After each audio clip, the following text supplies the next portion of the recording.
They thought I was going to beg for forgiveness, but I shocked everyone when I made this bold decision. My name's Emily. I'm 28, and for the longest time, I believed I had everything a woman could ask for. A husband who adored me, a family that supported me, and a sister who was my best friend in the entire world. We were the kind of family people envied, close, loving, always showing up for each other. Holidays, birthdays, random Sunday dinners, we were inseparable. To anyone looking in from the outside, my life looked perfect. I married Ryan, the man I met in college, the one who stayed up late helping me study and promised to make me laugh every day for the rest of our lives. And for years, he kept that promise. He was thoughtful, patient, the type of man who'd warm up my car on cold mornings and leave me little notes before work. And then there was my sister, Sophie, my mirror image in every way except personality. Where I was quiet, she was bold. Where I planned everything, she lived in the moment. But somehow, we balanced each other perfectly. She was my confidant, my partner in crime, the person who knew everything about me. And, as I would later find out, the person who knew everything about my husband too. I wish I could say there was a single moment when things started to crumble. One red flag I missed, one wrong turn I could have corrected. But the truth is, the destruction came slowly, quietly. Like water seeping into cracks you didn't even know were there. And when the flood finally came, it washed away everything. This isn't a story about revenge. It's not about making anyone pay.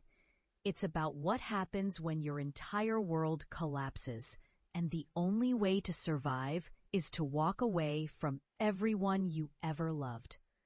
Because when I caught my husband with my sister, I didn't scream.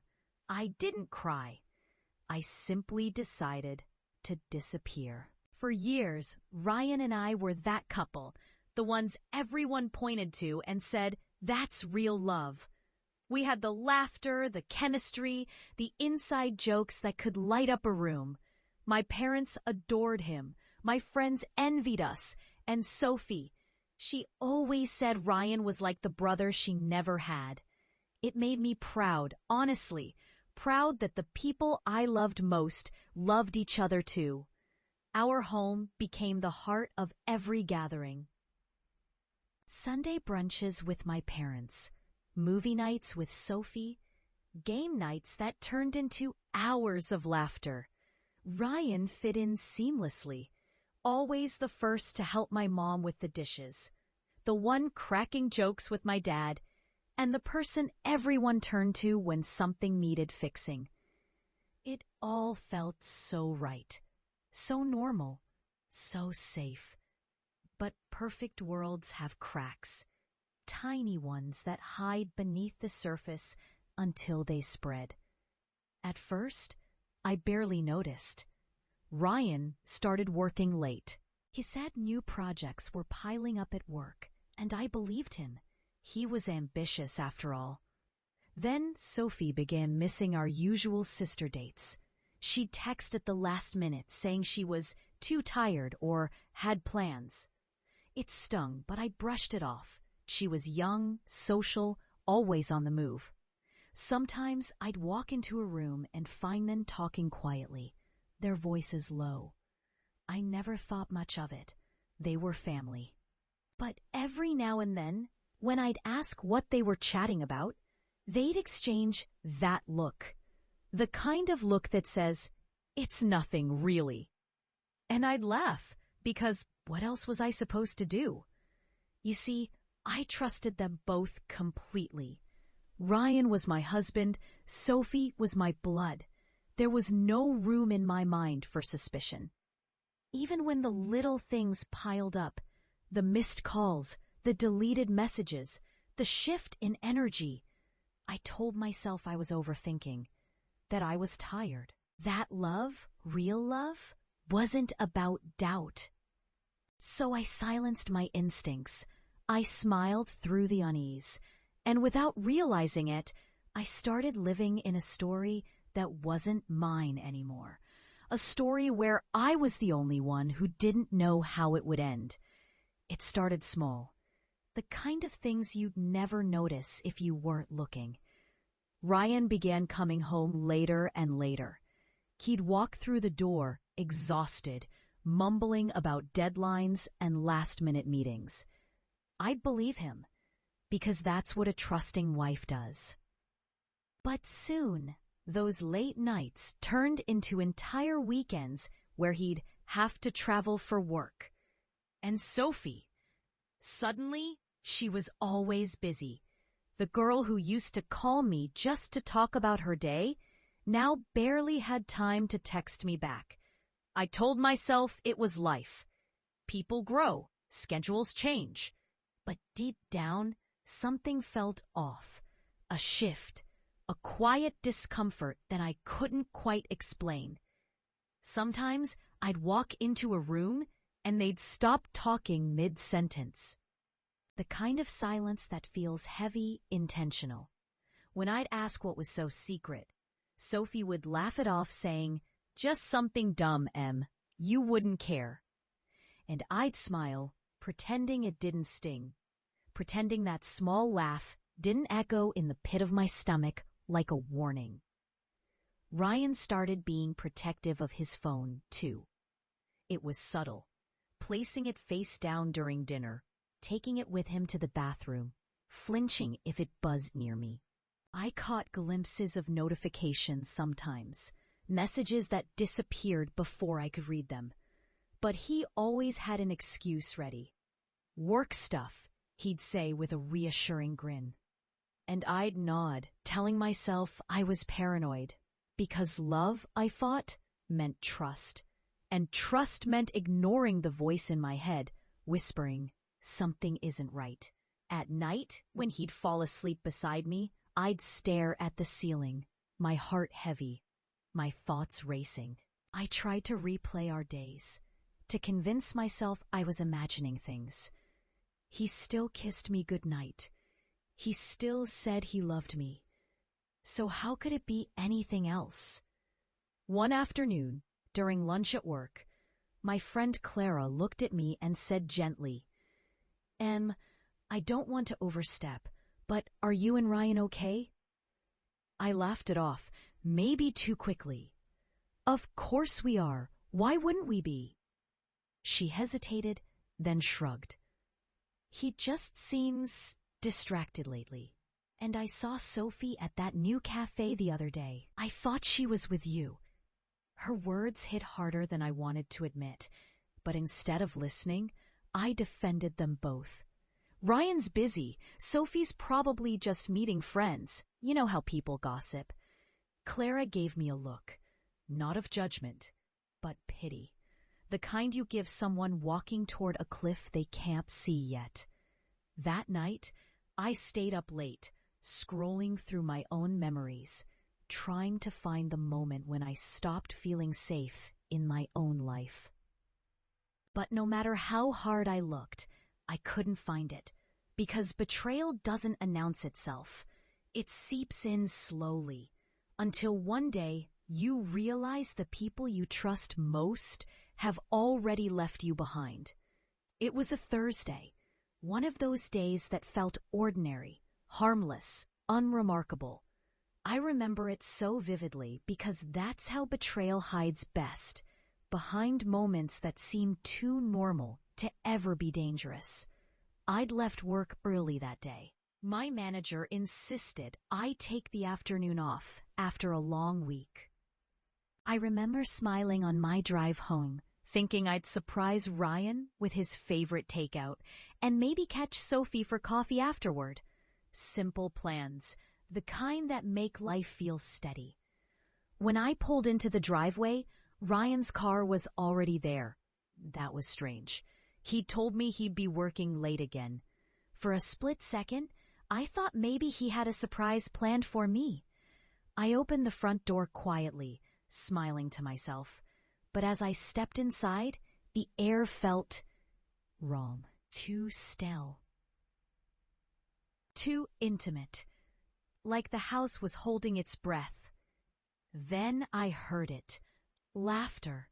Soft, familiar laughter, coming from upstairs. Hers. And his. Each step I took up the staircase felt heavier than the last.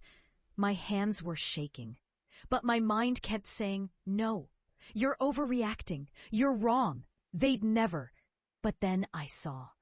The bedroom door was half open, just enough for reality to come crashing in. Ryan, Sophie, together. It wasn't just physical. It was the way he looked at her. The way her hand rested on his chest like it belonged there. Like it had been there before. The world around me disappeared. I couldn't hear my heartbeat, couldn't feel my legs.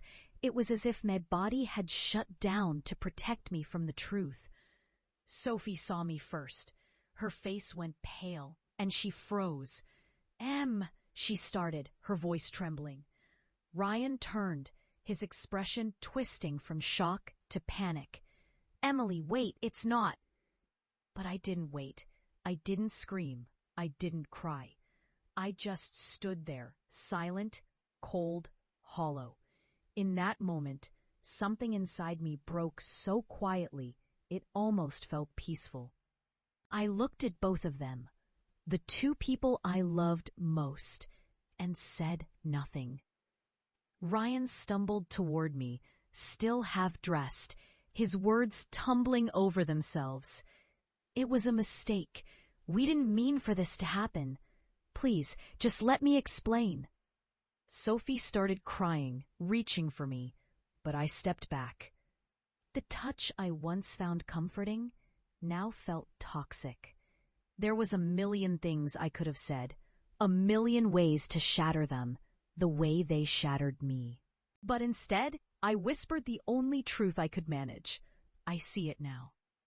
Then I turned around, walked out the door, and left them standing in the ruins of what they'd built behind my back. No screaming, no scene, just silence. The kind that says, you're dead to me louder than words ever could.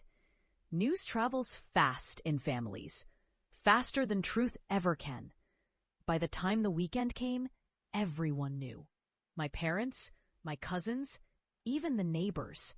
And suddenly, my pain wasn't private anymore. It was a topic, a scandal, a story to be handled quietly. My mom called first. Her voice was soft, trembling. Emily, sweetheart, please, don't do anything rash. Families go through things. Don't let one mistake ruin everything. One mistake. That's what she called it. Then came my dad, trying to reason with me that this was a misunderstanding that could be solved over coffee. Ryan's a good man, Em. Sophie's young and confused. Don't throw your marriage or your family away over this. We can fix it. But how do you fix something when the pieces don't belong to you anymore? I stayed silent, listening as they begged me not to break the family apart, as if I had been the one who shattered it, as if walking away from betrayal was the same thing as destroying love. Sophie showed up at my apartment 2 days later. Her eyes were swollen, her hands shaking. Emily, please, it just happened, she sobbed. I didn't mean to hurt you. I swear, I didn't plan it. We were drunk, we were stupid, and it just happened. That phrase, it just happened, burned into my mind. Like betrayal was an accident. Like her lips just fell on my husband's. Ryan didn't stop texting either. Message after message filled my phone. I'm sorry. It meant nothing. Please don't give up on us. At first, I wanted to scream. Then, I just felt empty.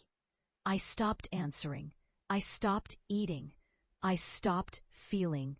I turned off my phone, locked my door, and sat alone in the quiet.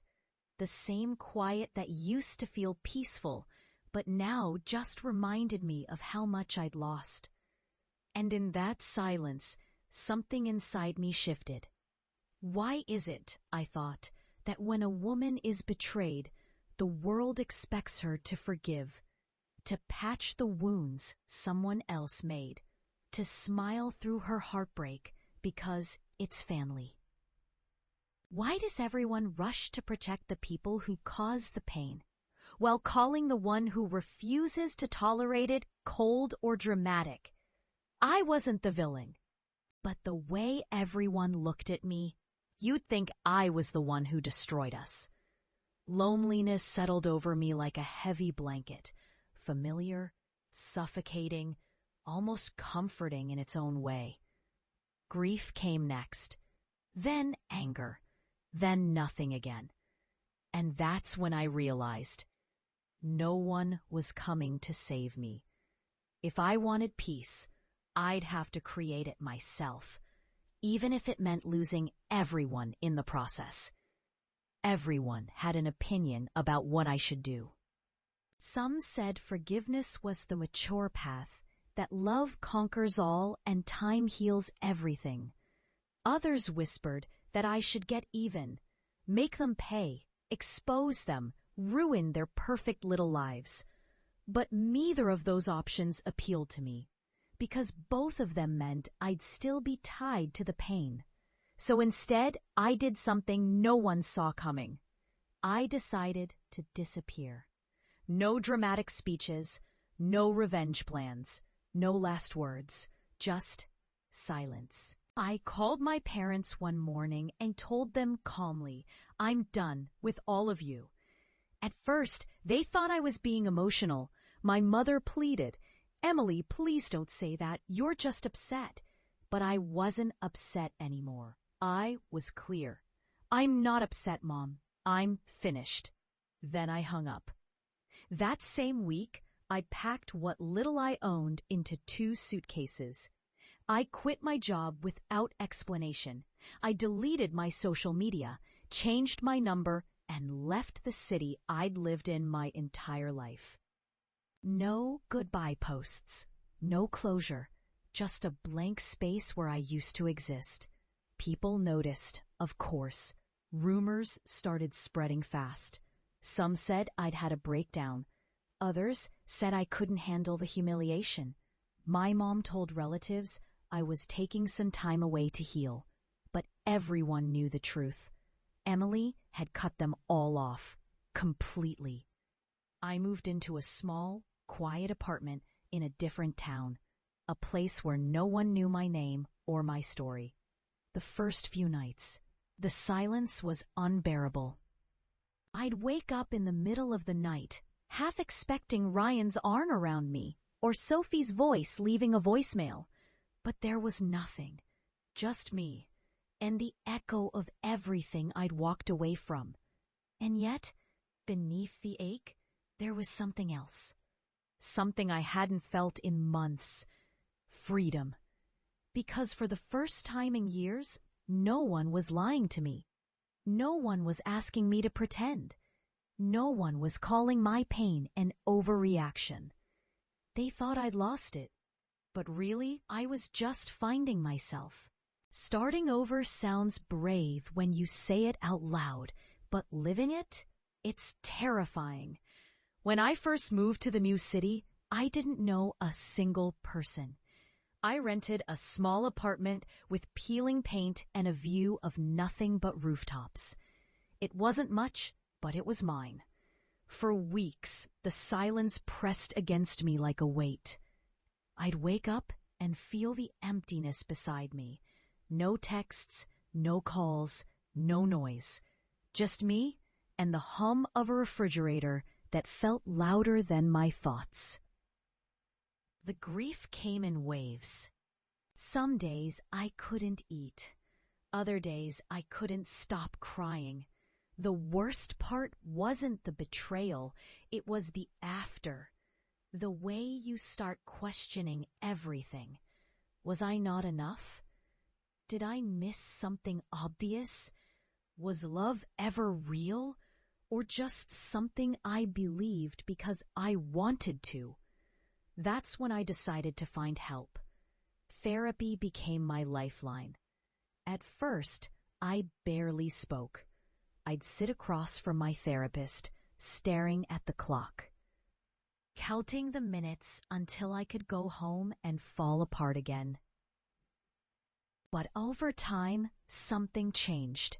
Talking about it, saying their names without crying, became easier. She had me start journaling. Every night, I'd write down whatever came to mind. Anger, sadness, confusion. The pages filled up quickly. At first, they were chaotic, but then, little by little, they became letters to myself. Letters of forgiveness, not for them, but for me. I started walking every morning, exploring the city, learning to exist in spaces where no one knew what I'd been through. I'd sit at cafes with a book, visit parks, and listen to strangers laugh without feeling envious. And slowly, the guilt began to fade, because I realized something important. Sometimes peace doesn't come from fixing what's broken. Sometimes peace means walking away, not winning the argument. There was power in solitude. In the quiet, I began to rediscover who I was before the lies, before the heartbreak. I started painting again, something I hadn't done since college. I cooked for myself, danced in my kitchen, laughed at old sitcoms, small things. But they made me feel alive again. Over time, new people entered my life, not through family or friends, but by chance. A neighbor who lent me sugar, a coworker who invited me to lunch, a fellow therapy goer who became a friend. These connections weren't built on obligation or shared history. They were built on kindness, authenticity, and mutual healing. And for the first time in a long time, I wasn't afraid of being alone, because I finally understood. Being alone and being lonely aren't the same thing. I had spent years surrounded by people who drained me. Now, surrounded by peace, I was finally learning what it meant to be whole again. A year passed, quietly, almost gently. And somewhere between the therapy sessions, the long walks, and the journal entries filled with tears and self-reflection, I became someone new. When I looked in the mirror, I barely recognized myself. My eyes were calmer, my smile softer but real. The woman staring back wasn't broken anymore. She was rebuilt. I found a rhythm in my life, a job I enjoyed, friends who felt like sunlight, and a sense of peace I never thought I'd feel again. I didn't check my old social media, didn't wonder what Ryan or Sophie were doing. That chapter was closed, locked, and buried beneath the lessons I'd learned. But life has a funny way of testing your peace. One morning, as I sat sipping coffee before work, I got an email from my mother. Subject line, "Please talk to us." She said they missed me, that the family hadn't been the same without me.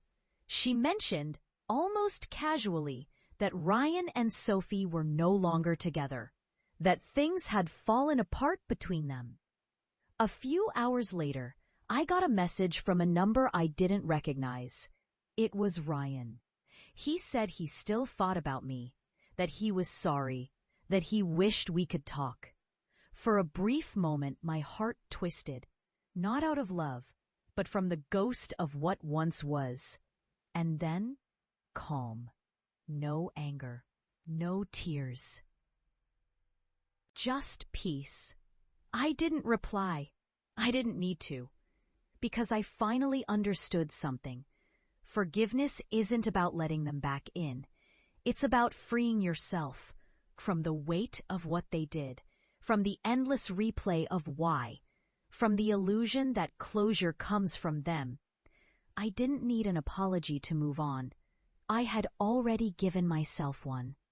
So I closed my laptop, took a deep breath, and stepped outside into the morning sun.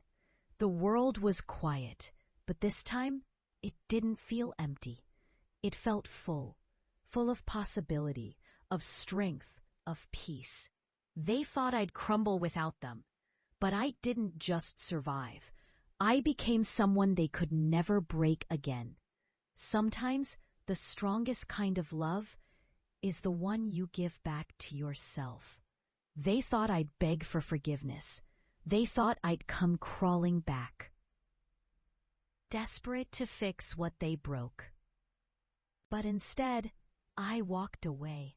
And in walking away, I found everything they tried to take from me. My peace, my confidence, my voice. Looking back now, I realize that healing isn't a straight line. It's messy, painful, and sometimes unbearably quiet. You lose people you thought you could never live without. And in that emptiness, you find the truth that you were always enough. I used to believe love meant holding on no matter what. But I've learned that sometimes love is knowing when to let go. When to stop fighting for people who never fought for you. When to stop bleeding for those who handed you the knife. I built boundaries where walls used to be. I chose solitude over chaos. And I finally understood. Forgiveness doesn't mean reopening old doors. It means locking them and walking away without bitterness. So if you're listening to this and you've been broken, betrayed, or abandoned, please remember this. You are not weak for letting go. You are not cold for choosing peace. You are not cruel for saving yourself. Because sometimes the bravest thing you can do isn't to fight for love.